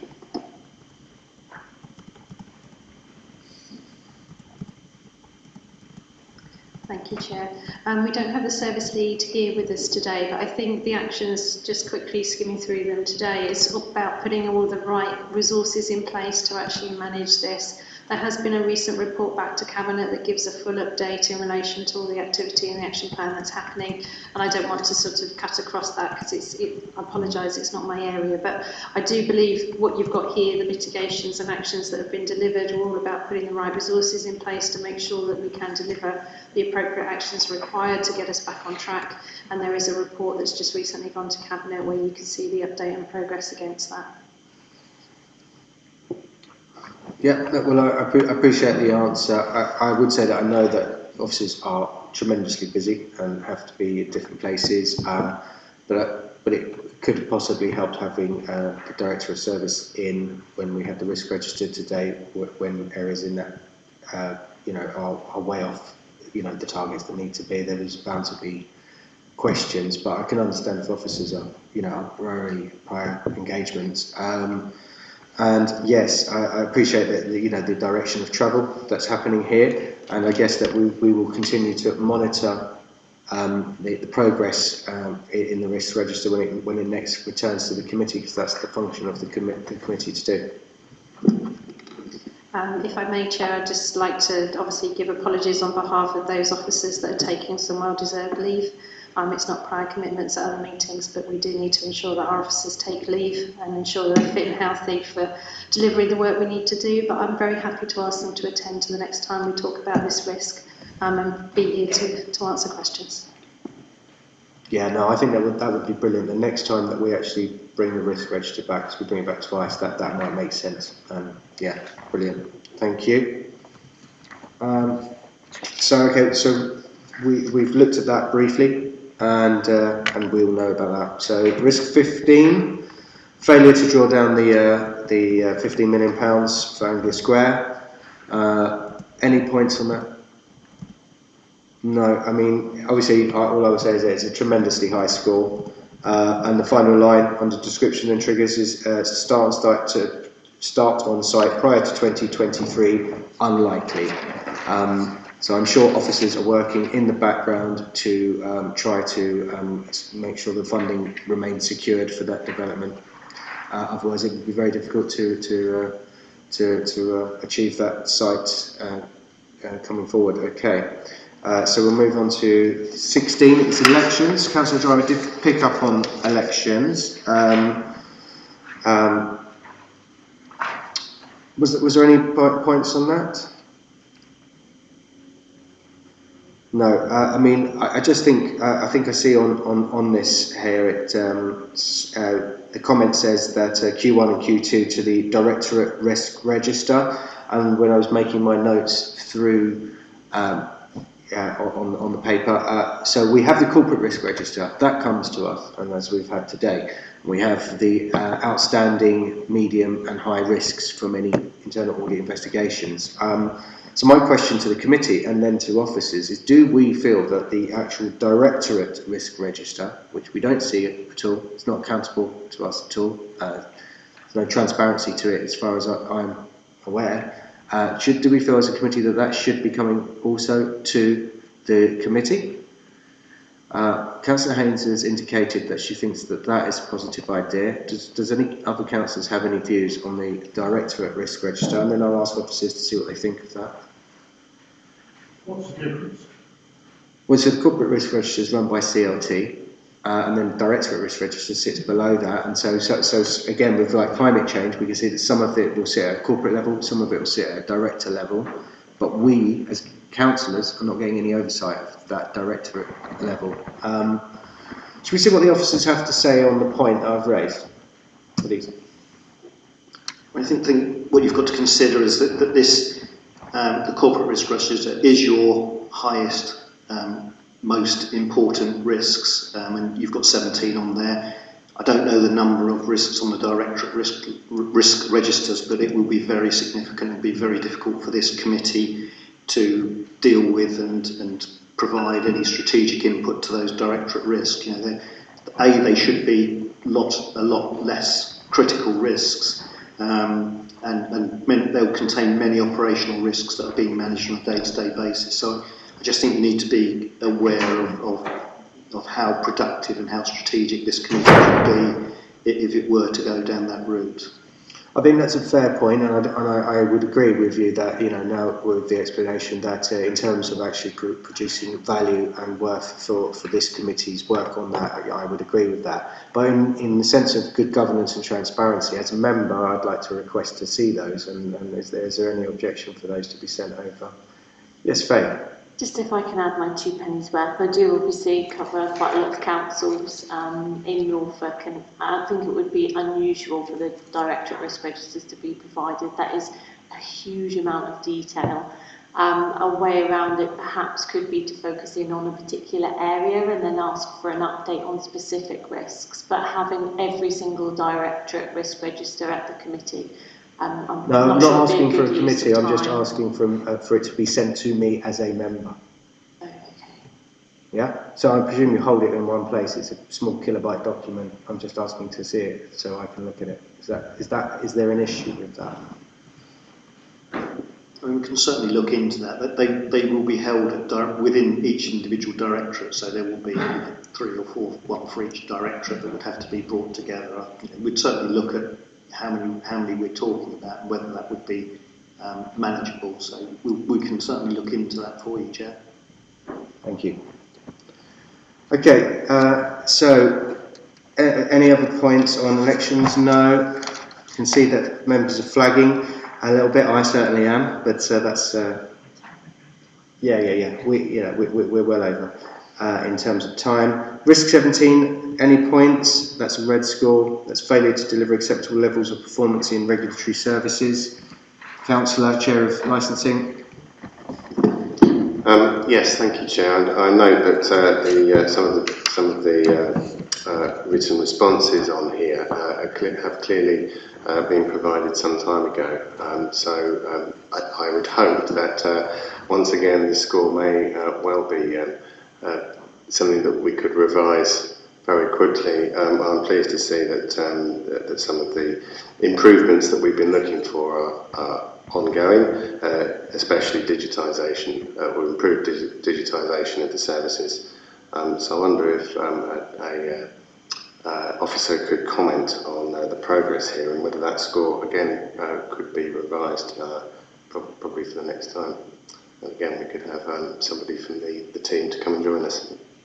I think that's a great question, and as you'll see on the next item when we're looking at the forward plan, that there is actually licensing being picked up there in forward plan as well, so there'll be some more work coming forward in the coming future, but let officers in there. Thank you. Yeah, I'm afraid we don't have the lead officer here to be able to provide that update. What I do know from the briefings we get at CLT, this isn't something we'll turn around in 3 or 6 months. It is a longer term plan of activity, but I'm very happy. I think what it might be sensible to do is that we take a commitment as officers of anything that is read. We ensure that we've got somebody that's here to actually support and answer the questions in relation to those, if that is a positive way to go forward. Yes, sure. Yes, Councillor. Yes, thank you. Thank you for the response there. I think that would be a good way to go forward. And I know that from my own view of the peer review, there are some very positive outcomes to come through the process. So thank you. Thank you for that insight. And so at that point, I think that really brings us to the end of that item, and unless there are any other points. No? So we note this register, and we also have made our point, and we thank officers for bringing it to us at the committee. So we'll move on to item 8, and that is the strategic and annual internal audit plans. And I think it's quite a significant document here, because we've got the charter, etc. We've also got, for the first time, as far as I'm aware, is the audit plan sort of laid out with new areas and areas for future years. So it's a bit different from normal, but I'll hand over to Faye. Thank you. Thank you, Chair. Yeah, as you've described, it's quite a lengthy document, isn't it? And just to try and provide some focus for us, the strategy and the charter are kind of formal documents. They've got a lot of information in it, covers the way that we deliver our service. So I'd be really happy to answer any specific questions you have about that, but I think the area that you might want to focus on more would be the audit, what I would call the Audit Universe, and the fact that now we've put down on paper every single auditable area that we could possibly audit at the council. We've mapped that to the risk register as well, so you can see that if we aren't providing insurance in 2022, we have at least got that booked in for 23-24. So you can see it on a kind of visual, across quite a few pages, bearing in mind everything that we would need to look at to provide you coverage over risk management, control and governance processes at the council. The Appendix 4 then goes into more detail about what we will look at for 2022-23 from April onwards. It provides a little bit of information about what we might hope to look at, the number of days that we'll deliver and the quarter that we hope to deliver it in. So I think there's a lot of info to digest there, and the most sensible way to go about it would just be to hand over to you, and I'll try and answer as many questions as I can. So just very open to committee members. Obviously it's quite a lengthy document, and I'll be interested for views. Councillor Driver. Yeah, I've fully the idea that you've got everything in this time, and I can see the areas that you've got to audit. We haven't audited before, like play areas and other bits and pieces and that what's not good. With our audit not being signed off yet, again, later, will that affect this report when that was done? Do you mean the external audit work, or do you mean the internal audit work that could potentially be delayed from 21-22? Yeah. Right, gotcha. No, that shouldn't. This is the fresh new plan of work. We're still aiming to deliver and get that all concluded before we start. There may be some overlap, but this is a fresh new plan that we want to take forward from April onwards. And with our audit, what might need to be signed off last month or month before, whatever it was, just later, will that make a difference? That won't make a difference to internal audit work, no. Even though we didn't know what to say. No, so I think you're referring to the EY stuff, yeah. And yes, we do consider that as part of our work, but in terms of what we've got here, it has no impact on what we want to deliver in terms of the coverage from an internal audit perspective. We do work closely with the EY, but we are two separate functions. Okay. Thank you, Councillor Driver. Is that a hand, Councillor Haynes? Yep, Councillor Haynes. So obviously, we're planning this out, that's really good. There's a few places where the medium risk stuff hasn't been put in till 2023-24. I know there's one where, it's because there's one due this year, that's great, but I wondered if there was a logic to why the medium risk ones have been put in that way, planned out so that they weren't all being audited immediately, even though they were quite medium bits. And there's even one where it's a high risk, where the sort of planned thing isn't until 2023-24. So I wondered about the logic of how they'd been spread out, and whether that, the fact they were medium or high risk, how much weighting that has been given in the decision-making process. Thank you. Yeah, so we're getting into the specifics of how my mind works, I think, a little bit with this, but we have sat down with all heads of and all senior management to discuss each of their areas, their projects, their risks, what they're working on. So where we've proposed those days, it's also taking into consideration where the coverage and the insurances can be resourced as well. So for that high one in particular that you're talking about, within the service area of housing and housing delivery, we've got 30 days on compliance. We've got housing asset management, and we've got housing services all being delivered for next year. To add another one on top of that, we've made the decision to actually cover it over the 2-year period, and that's why I think it's nice to see it across the 3 years now, so you can see, although we haven't got round to it this year, we will absolutely factor it into the following years. This plan is subject to change based on the risk profile as well. So if something does come up that we urgently need to provide coverage over, we can then do that. Can I just ask a follow-up in terms of, you said it will change, what's the criteria for changing it? Is it just as risks crop up, or will there be like a 6-monthly review, a yearly review?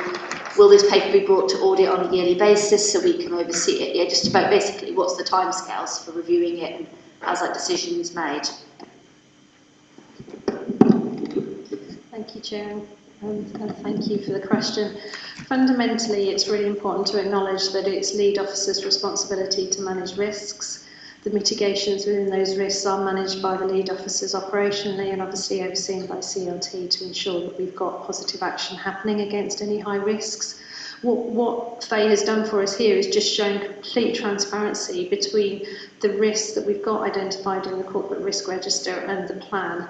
One is not dependent on other in relation to our audit activity, but I think it's really important, and it's a massive improvement in our transparency as to how we've developed the plan to show those interrelationships. So I don't think as Faye said, it's the workings of her mind in how we've prioritised it. But I think we must hold and expect our lead officers to take responsibility for managing corporate risks. And obviously the audit process is another assurance around that to you as an audit committee to ensure that we are doing our jobs appropriately. But there isn't a direct relation between something going on the corporate risk register to needing an audit and the timing of that audit. But obviously it's important that we give consideration to that when we're assessing what we believe the key risks are and how we move forward.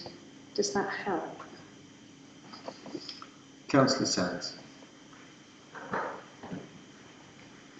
Thank you, Chair. Just looking at page 98 of 116, the anti-fraud and corruption item.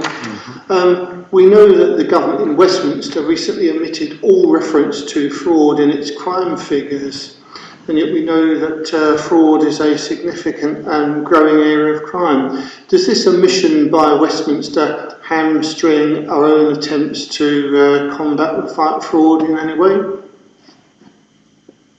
Thank you. Yes, there's a new piece of guidance out that came out fairly recently, fighting fraud and corruption locally, and there's a strategy that's attached to that that they request that all local authorities give consideration to, and there's a really good checklist in the back of that that allows us to compare the approach of the council against best practice. So that's ultimately where we're going with this piece of work. I think we need to, exactly as your point made, is be aware of the wider landscape and the impact that that may have on the council, and we'll consider that as part of our conclusions.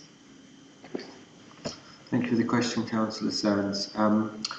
Members, any other points on the sort of 3-4 year outline plan, or specifically about the plan for next year that has laid out, or even on the kind of the charter that has been brought to us? Okay, so no comments. So we've got a couple of minutes. The next two items we will take very quickly, and we will be wrapped up in good time, I'm sure.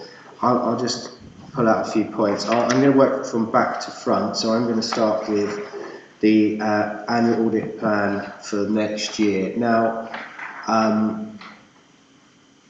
what's been the usual in the past is that the plan will be brought to committee for comment on the plan in terms of suggesting things to go on to the internal audit plan. This year it seems like we're being presented the plan with the scheduled days when we're not actually being asked to contribute. So that seems to be a different process this year. So could perhaps officers explain why we're not actually being involved at all in the process this year? So the approach to internal audit planning is outlined in the paper. I think this is a really good opportunity for you to inform us if you feel that there's anything missing, and the justification for, obviously we need to prioritise our audit coverage based on the risks that the council is facing. So if it is strategic in nature and you can't see it here and you're expecting to see it, I think now is the time to say. Thank you for making that clear, and I think that may have been helpful if that was explained beforehand, so members could have arrived at the meeting with that in mind. What I would like to suggest is that if members do have any issues with the schedule or have any ideas of what they would like to go on the schedule, that we allow at least till the end of this week for emails to be sent in to Faye, myself, and potentially Annabelle. Copy all members of the committee in, but if you've got ideas that you think should be on there, or reasons why something shouldn't be there, or more days, send an email and we can continue this dialogue outside of this lengthy meeting. But next year, I think members of the committee should keep in their mind that when the plan comes, that's an opportunity to impact that plan. So, so just to say, it's Appendix 4 and it says annual internal audit plan. It doesn't say draft plan, and I think that next year it should be presented as a draft, so it's made clear that's for commenting. Okay. I note that you've got 40 days of consultancy, so that takes us down to a total of 335 days for actual audit. I think we were doing 450 to 500 in my earlier years, and I believe it used to be somewhere between 700 and 800 days that used to be delivered well before I was here.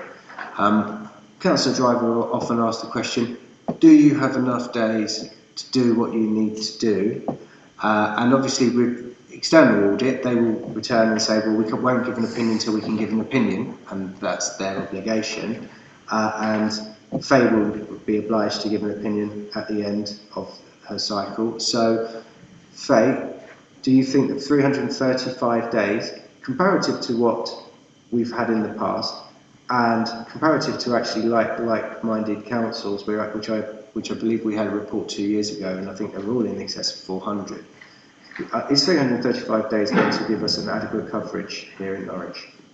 The short answer is yes. I'm content that I can give an opinion based on the number of days. But I think it's worth remembering that the previous plan had a lot of consultancy days. So in terms of actual audit delivery days, we're seeing an increase.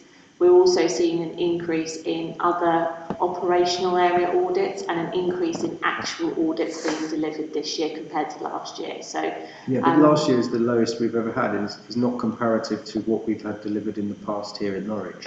no, so I don't think we should compare like for like over 2 years. The question was more specifically around when we were having 400 to 450 days or more, and even more historically a lot more days.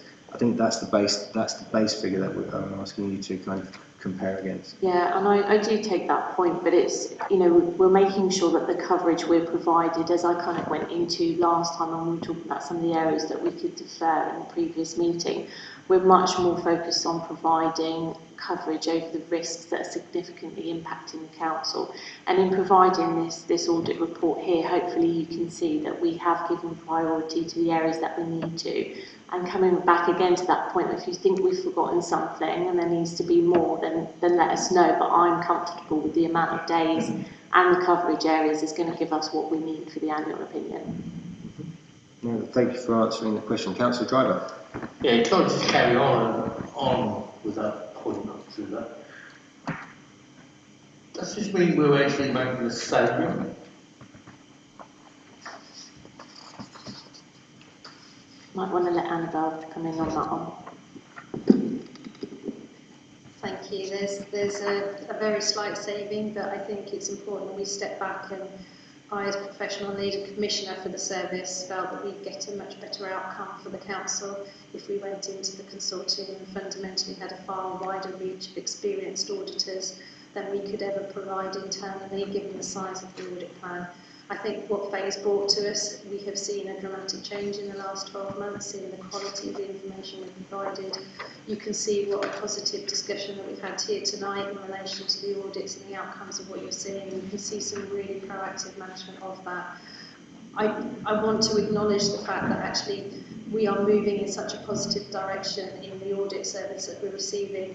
I don't want to undermine what was done before, but fundamentally the number of days isn't the measure we should be working against. It's the outcomes that we see and the improvements and learning that we take forward as an organisation. Internal audit is a key control for all of us, and we are seeing a positive change in how audit is impacting on the way we're working, which is really good.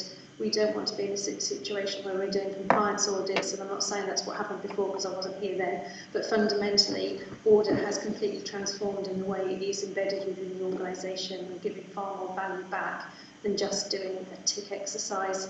And when I first did audit, and I did 2 years in audit myself, we had the checklist and we were just going tick, tick, tick. It's just completely different the way the audit service is delivered now. And I've got absolute confidence in the reach we've got of skills and resource that we can draw on to deliver this plan is a much better place than we were previously.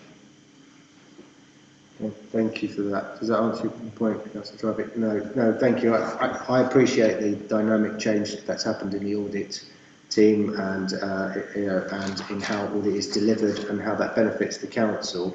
I still think the point stands up that you make the point about days, but if you had more than 335 days, you would be able to do a lot more auditing. It's as simple as that. So it might be a risk-based audit, but there are simply areas that aren't going to get looked at that could potentially be looked at in that cycle. That's the risk that CLT take in terms of commissioning the internal audit plan. I mean, that's what we accept that, don't we? Do we not? That more days will reduce the risk and have more things audited. I mean, that's That would be the reality of it, wouldn't it? So fundamentally what we have to do is take a decision in the risks that we've identified that we've got the appropriate coverage. And it's really good to hear that Faye, having met with all the heads of service and had the input from what's happening operationally, how we're changing our services, that she's comfortable that the plan in front of us can give the appropriate coverage, of which CLT have listened to and have approved the plan on that basis. Any other points from members? No, okay, I can see everyone is, thoroughly enjoyed this meeting. I would say that it's great to see that Q4 in your plan that you've got contaminated land and air quality. I think the review, it says this review will also establish how the council is complying with its statutory requirements and local air quality management with regard to reviewing and assessing air quality. I think we all consider that to be very, very important in the city, and I hope that we will go, even above and beyond statutory requirements. So I'll be looking very closely at that report, and I'd like to see that one in full when it's done, if I'm here next year. And procurement and contract management, which is on page 98. A review of compliance with the Council's contracts procedure rules will be undertaken to provide assurance procurement are being carried out in conformance with the Public Contract Regulation 2015.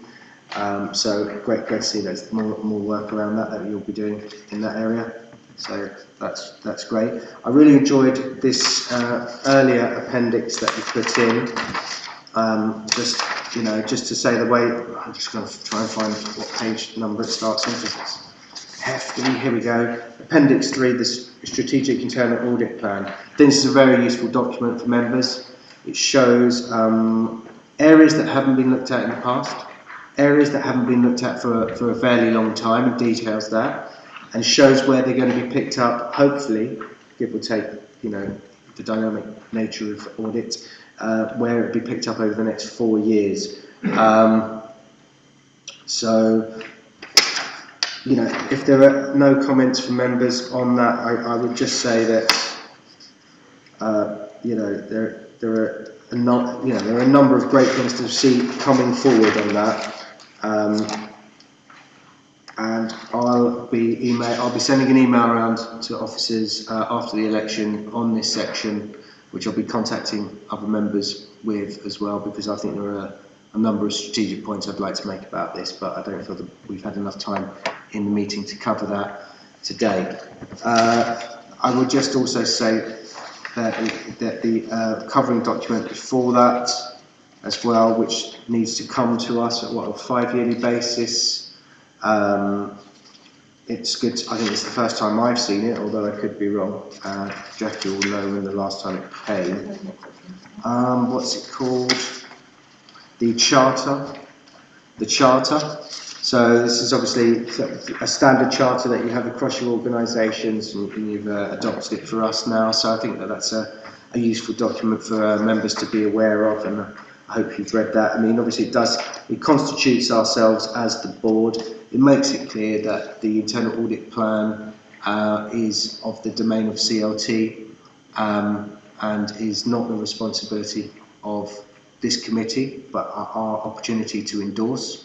So that's what we need to do with the plan in front of us today, and it clearly sets out our roles and responsibilities as well. So that's just nice to see that there. So I've got no further points, but I will send emails shortly about the internal audit plan and also that longer term plan. Any points from members? No. Okay, so we'll endorse the plan there, subject to emails and changes provided by members that we would like to suggest. Great. So we'll bring that item to a close. We'll move on to the value for money item from EY, which is item 9. I don't know if any officers want to introduce that. It's a 2-page document, I would say. It shows that they have completed their work and that there were no issues that they wish to raise from completing that work. Does officers have anything they want to add to that? Just very briefly, Yeah, Chair. I think it's probably worth noting that this is a changed approach arising from the 2020 code, so it's different to the approach that you would have seen previously, where there was a specific value for money opinion based on detailed external audit work. This is a narrative report. Substantially, it's doing the same thing in a slightly different way. And the other final point to note is that because the audit isn't actually finished yet, it's not impossible that there might be a change, but we're not expecting anything to change. So you will see it attached to the final audit opinion when that comes through to you. No, thank you, Neville. Yeah, so that I did query that because it does seem to be a slightly different report, and usually the report would detail where they've actually looked at and break that down. So what you're actually saying is that we're not going to get that in the final document. It's just what we've got in front of us today. Yes, that's right. The code of practice that they work to has changed, and this is a changed approach. It's more embedded in the work that they do to form an assessment of whether the council continues to provide value for money rather than a specific targeted piece of separate audit work. Okay, no, interesting.